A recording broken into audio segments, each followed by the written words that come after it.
দীর্ঘ ২২ বছরের কারাভোগ শেষে অবশেষে মুক্তি পেলেন পাবনার ঈশ্বরদী যুব দলের সাবেক সাধারণ সম্পাদক ও সাবেক ইউপি চেয়ারম্যান শরীফুল ইসলাম তুহিন। সোমবার সকাল ১১টায় পাবনা জেলা কারাগার থেকে মুক্তি পান তিনি। কারাফটকে অপেক্ষমান হাজারো নেতাকর্মী তাকে ফুল দিয়ে বরণ করে নেন। পরে শহরে বিশাল মোটরসাইকেল শোভাযাত্রা ও আনন্দ মিছিলের মাধ্যমে তাকে নিয়ে যাওয়া হয় জেলা বিএনপি কার্যালয়ে। সেখানে তুহিনকে ফুলের শুভেচ্ছা জানান জেলা বিএনপি আহ্বায়ক হাবিবুর রহমান হাবিব, সদস্য সচিব অ্যাডভোকেট মাসুম খন্দকার, যুগ্ম আহ্বায়ক আনিসুল হক বাবু সহ বিএনপির শীর্ষ স্থানীয় নেতারা। সংক্ষিপ্ত বক্তব্যে শরীফুল ইসলাম তুহিন বলেন, ২২ বছর ধরে অন্যায়ের শিকার হয়েছিলাম। আজ এই মুহূর্তে আমার কাছে মনে হচ্ছে নতুন করে জন্ম নিলাম। মিথ্যা মামলা ছিল, দলীয়ভাবে টোটালি ষড়যন্ত্র করে সে আমাকে এই কাজটা করছে।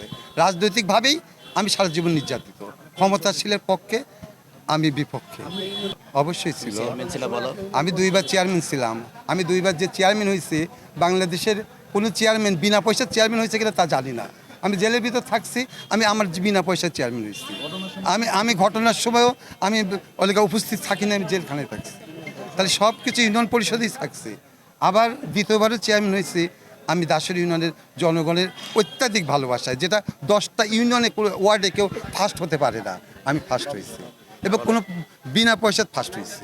এটাই আমার পাওয়া, এটাই মানুষের কাছে আমার লেগে ভালোবাসা। জেলা বিএনপির আহ্বায়ক হাবিবুর রহমান হাবিব বলেন, সরকারি ষড়যন্ত্রের শিকার হয়ে একজন জনপ্রিয় নেতা দীর্ঘ সময় কারাভোগ করলেন। আজকের এই মুক্তি আন্দোলনের জন্য প্রেরণা। এই প্রজন্মের ছেলেপেলেরা অনুভূতি দিয়েছে। 7, 8, 9, 10 প্লাস যারা চিনি না, জানি না, তারা এসে আমাকে জানাইছে, অভ্যর্থনা জানাইছে বা স্বাগত জানাইছে, ভাই আপনার জন্য অপেক্ষা করতেছে। এটাই আমার পাওয়া। আমি কি করছি না করছি তা জানি না, ন্যায় অন্যায় বুঝি না। আমি এইটুকু বুঝি যে মানুষের সেবা করা। কার্যালয়ে সংবর্ধনার পর তুহিনকে ফুলের মালা পরিয়ে বর্ণাঢ্য গাড়ি বহর করে নেওয়া হয় তার নিজ এলাকা ঈশ্বরদীতে। কেন্দ্রীয় বাস টার্মিনালে উপজেলা ও পৌর বিএনপির পক্ষ থেকে তাকে দেওয়া হয় গণসংবর্ধনা।